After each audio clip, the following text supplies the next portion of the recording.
In Matthew chapter 6, Jesus talks to us about worry. Now, worry is a big word.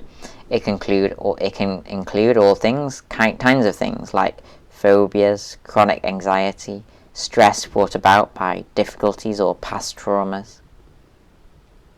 But when Jesus says, "Do not worry" in these verses, he is referring to two specific types of worry, not all types of worry. I say this because I don't think God would want anyone to listen to this sermon and leave thinking that they're a bad Christian because they suffer with chronic anxiety, or to think that they lack faith because they have a panic attack every time that they see a needle. I sincerely hope Jesus' words will be of some help to those who suffer from these other types of worry. And there will certainly be other parts of the Bible that can help you with these things. But in this passage, Jesus talks about two specific types of worry, not all types of worry. Jesus talks about two types of worry that affect all people and that we can all do something about. So that's just a little introduction. If you could now maybe stop this video and read Matthew chapter 6 verses 19 to 34. There is a link to those verses below. So to get us thinking about worry, have you ever said to yourself, "Do not worry"? Did telling yourself not to worry work? Have you ever told somebody else not to worry?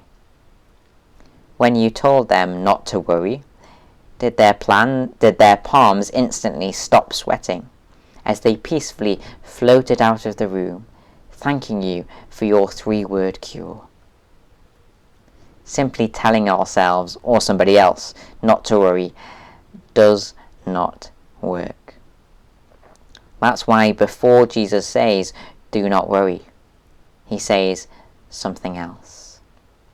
"Therefore, I tell you, do not worry." In that word, therefore, Jesus is pointing us back to what he has just said. What he's just said in verses 19 to 24. Here, Jesus explains to us the cause of many, but not all, of our worries. We so often worry because we look to the wrong types of things for security and for happiness. Jesus says, "Therefore, I tell you, do not worry." Jesus is telling us to stop listening to our anxious-driven hearts and to start listening to him. This is the cure that Jesus is offering us. Only when we remind our hearts of the teaching of Jesus will the words, "Do not worry," be effective. So firstly, cause of worry number 1.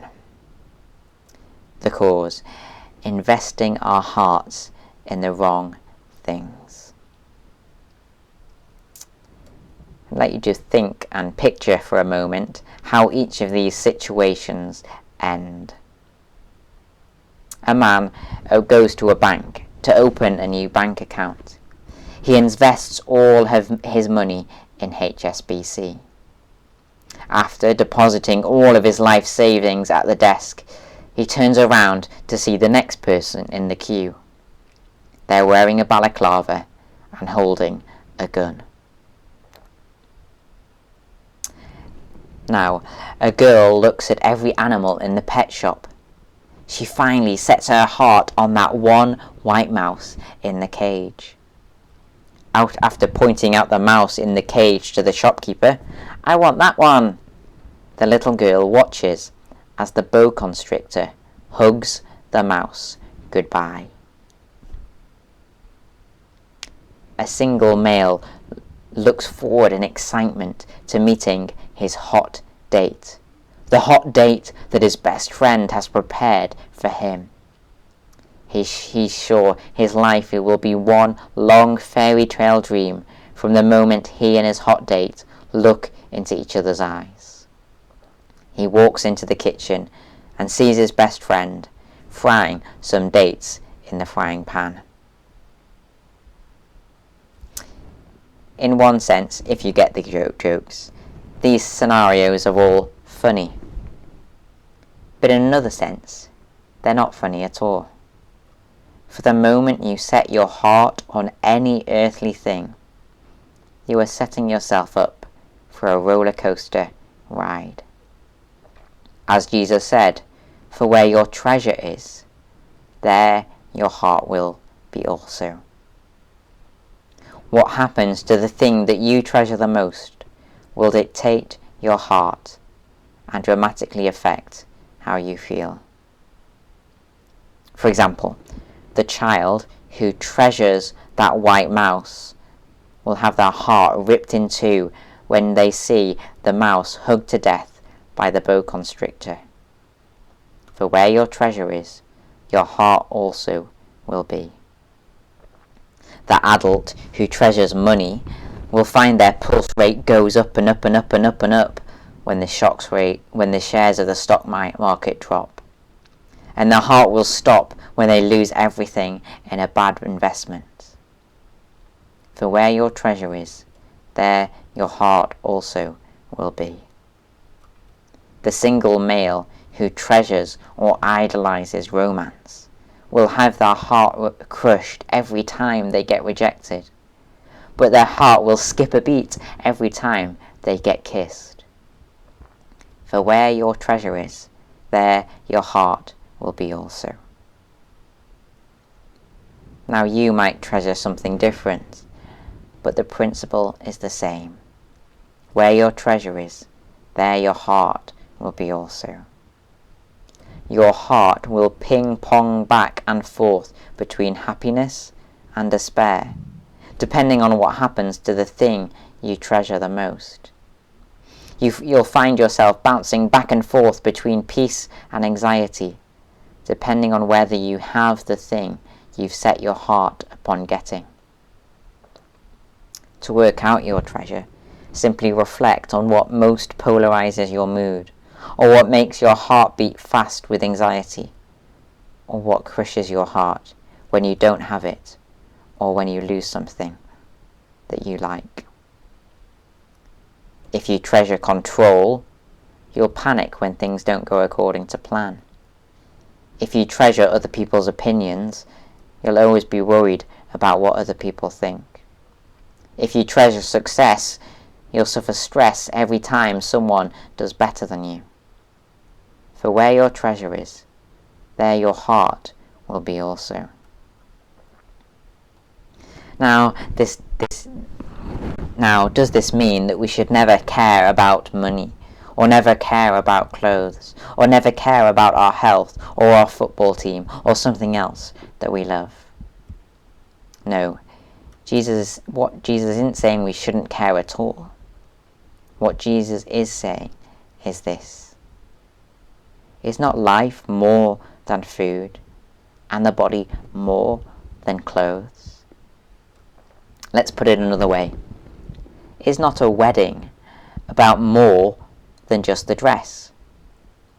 Yes, but if a bride makes the wedding all about the dress, then she'll stress herself out worrying about her appearance, and she'll get eaten up inside, and she'll feel that the day will be ruined if she spills cornflakes on her gown. Is not a marriage about more than just sharing the same milk and cutlery? Yes, but if one member of the couple makes the marriage all about the milk and cutlery, then they'll fight over what kitchen utensils to buy at Boundary Mill, and they'll divorce over who opened the unopened milk before finishing the last. It's okay to care about what you wear at your wedding. It's okay to care about using the old milk before finishing the new. It's okay to care about money matters, practical matters, and the matter of whether your team will win the league or not. It's okay to care about these things. But if you set your heart on any earthly thing, depending on that thing to feel secure, happy, or good about yourself, if you set your heart on any earthly thing, letting it consume your thoughts, if you set your heart on any earthly thing, you are setting yourself up for a life of worry and disappointment. For moths might eat that wedding dress, a robber might rob that bank, or some other treasure might get taken off you. So if this is the cause of some, but not all of our worries, what is the cure? Jesus continued, "Do not store up for yourselves treasures on earth, where moths and vermin destroy, and where thieves break in and steal. But store up for yourselves treasure in heaven, where moths and vermin do not destroy, and where thieves do not break in and steal." Verse 33, "But seek first his kingdom," God's kingdom, "and God's righteousness, and all these things will be given to you as well." Jesus is directing us to set our hearts on more permanent things. Things that last, things that don't fluctuate, things that you can never lose. For example, focus on having a perfect earthly life, and you'll almost certainly find yourself disappointed every single day. Focus on eternity, and it can give you a peace and a hope, even in the most imperfect of circumstances. Focus on building your own kingdom through pursuing success or riches. Focus on building your own kingdom, and you'll almost certainly die less successful and less rich than you would like. But if you focus on God's kingdom, then everything you do matters and has eternal significance. Focus on pleasing other people, and you'll always go up and down in the opinion polls of others. Instead, focus on pleasing God, and you can be at peace, even if other people hate you. And even when you find out things in your character that you don't like, you can be at peace knowing that you are loved, accepted, and forgiven child of God. Therefore, Jesus says, I tell you, do not worry. Don't set your heart on earthly things, which will only cause you a lot of worry and a lot of disappointment. Is not life more than food, and the body more than clothes? These are part of life, but not everything in life. They are important, but not ultimate. But seek first God's kingdom and God's righteousness. Set your heart on these things, and you won't die disappointed. For the troubles of life can't rob you of the security you have in God, or the identity that you have in God, or the joy that you have in God. So that's cause and cure number 1. Now it's time for the cause and cure number 2. So secondly, the cause, external versus internals. Jesus says, therefore, I tell you, do not worry. This is not the first time Jesus has begun a sentence this way in his sermon. In chapter 5, Jesus uses the words, I tell you, 9 times. Why? Because in chapter 5, Jesus is telling the crowd to stop listening to the Pharisees and to start listening to him. So when Jesus says, I tell you, do not worry, who is he telling us to stop listening to? He's telling us to stop listening to our anxious hearts. When your heart says, I must be in control to feel secure, or when your heart says, if things don't go according to plan, I cannot survive, or when your heart says, if this happens, it will all end in disaster. When your heart says these types of things, stop listening to your heart and start listening to Jesus instead. So what does Jesus have to say to you and I about worry? Jesus begins, "Therefore I tell you, do not worry." But how does Jesus end in verse 34? Jesus ends, "Each day has enough trouble of its own." Each day has enough trouble of its own?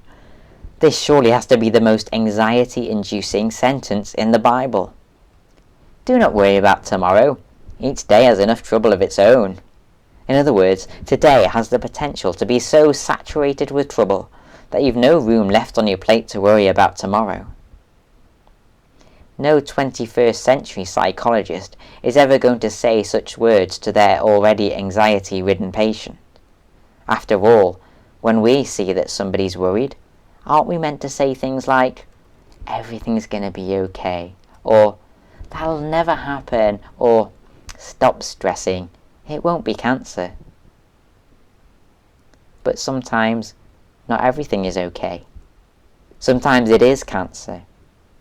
Each day of our lives will be saturated with trouble. And yet, we still try and calm our worries by saying things that aren't true, such as, "Everything's going to be okay."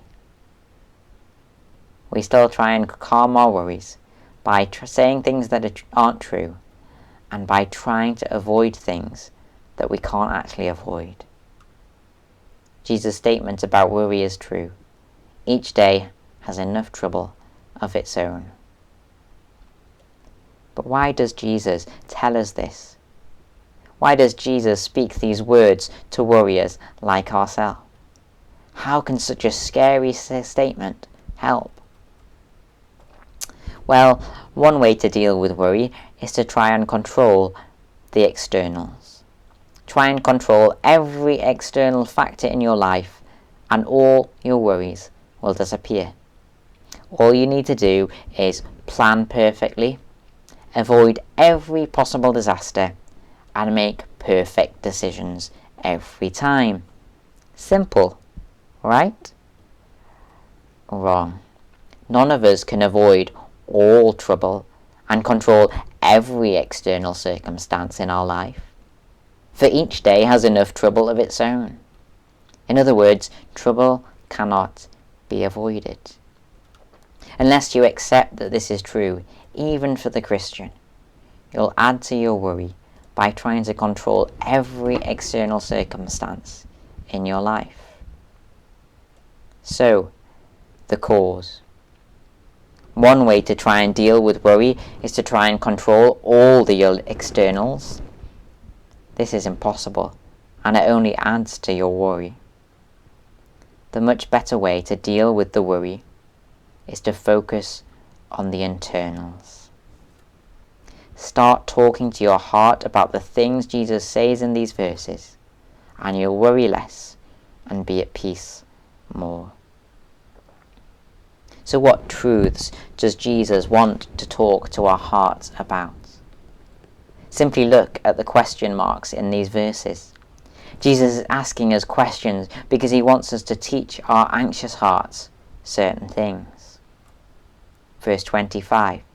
Is not life more than food, and the body more than clothes? You and I need to teach our hearts that though these things are something, they're not everything. Though these things are important, they're not ultimate. We need to teach our hearts that life is more than food and the body more than clothes. And we need to remind ourselves that God is a Father who cares. Verse 26. Look at the birds of the air. They do not sow or reap or store away in barns, and yet your heavenly Father feeds them. Are you not much more valuable than they? Talk to your heart about the fact that you have a heavenly Father who cares for you. Talk to your heart about the fact that you have a heavenly Father who has unlimited resources at his disposal. He cares for the birds. He uses his resources to feed them. Are you not much more valuable than they? Won't He do the same for you? Now please note, birds spend 50% of their day at the bird feeder in your back garden, and they spend the other 50% of the day maintaining their nests. God made birds active, but they go about their activity without worrying. In much the same way, God has made us to be active. We're to be active planning ahead, active using our God-given brains. We're to be active making as wise a choice as we possibly can. We're to be active in a job so that we can buy food, if we are able. God made birds active. God made us to be active. But, like the birds, we are to go about our activity without worry. We're to do what we can and leave the rest to God.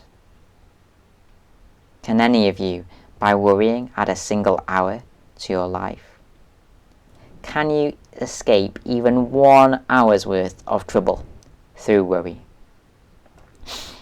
90% of the troubles you face will enter your life uninvited and spring upon you by surprise. You can spend all your life worrying about being knocked down by a bus and then get crushed by a falling piano. If you spend all your life looking upwards, trying to avoid falling pianos, you'll get knocked down by a bus. 90% of the troubles you face will enter your life uninvited and come upon you by surprise. And 90% of the other troubles you worry about, they might not even happen. In other words, worry is time wasted. So, verse 31. So do not worry, saying, what shall we eat? Or what shall we drink? Or what shall we wear? Try and control all your external circumstances, and you'll end up worrying more, not less. And trouble will catch up with you anyway. But though you cannot control your external circumstances, you can, to a degree, control your heart. So when your heart next races with anxiety, or if it skips a beat in distress, stop listening to your heart. Start talking to it instead. One reoccurring fact we are constantly to remind ourselves of is God's care. Verse 28. And why do you worry about clothes? See how the flowers of the field grow. They do not labor or spin. Yet I tell you that not even Solomon in all his splendor was dressed like one of these. If this is how God clothes the grass of the field, which is here today and tomorrow is thrown into the fire, will He not much more clothe you, you of little faith? A quick question. Are flowers beautiful? Flowers are clothed beautifully. I don't think anybody on the planet would disagree. What has God given up to show His care for flowers? A lot of cow pat and 10 tons of Yorkshire's finest manure. The least valuable thing on the planet. Now, stay with me on this one. What has God given up to show His care for you?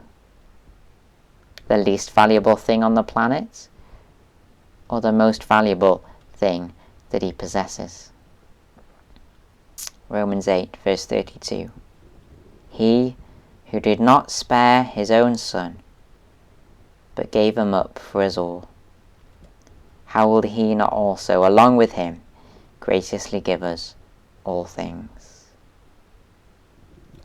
Both Paul and Jesus' point is this: God cares.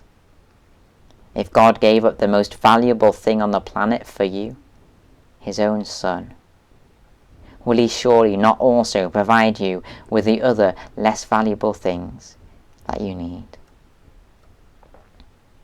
Now please note, this doesn't mean avoidance of trouble. Jesus ended by saying that each day will have enough trouble of its own. But though this doesn't mean total avoidance of trouble, Jesus wants us to be confident of God's provision in trouble. Either the physical provision to cope, clothes, food, drink, etc. Or, as is taught elsewhere in the Bible, God will provide the added spiritual strength to cope when something physical is lacking. Like with the Apostle Paul, who said, I know what it is to be in need, and I know what it is to have plenty. I have learned the secret of being content in any and every circumstance, whether well-fed or hungry, whether living in plenty or in want. I can do all this through Him who gives me strength. May God give all of us the strength to cope with the trouble in our lives.